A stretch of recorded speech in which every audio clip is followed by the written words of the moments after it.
Year with God, Day 65. This is our last day of looking at the spiritual discipline of studying.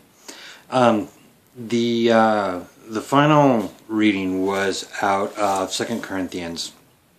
And in it, Paul talks about being transformed into the image of Christ.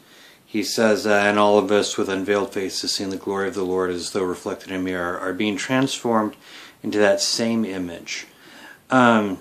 And the commentary focuses on this as being the primary purpose of study. And this is something we've discussed a couple of times previously.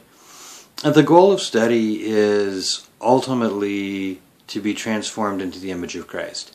That's actually the goal of all of our spiritual disciplines, all of our spiritual practices. It's to help us transform, help us to grow in spiritual maturity, which is being transformed into the image of Christ.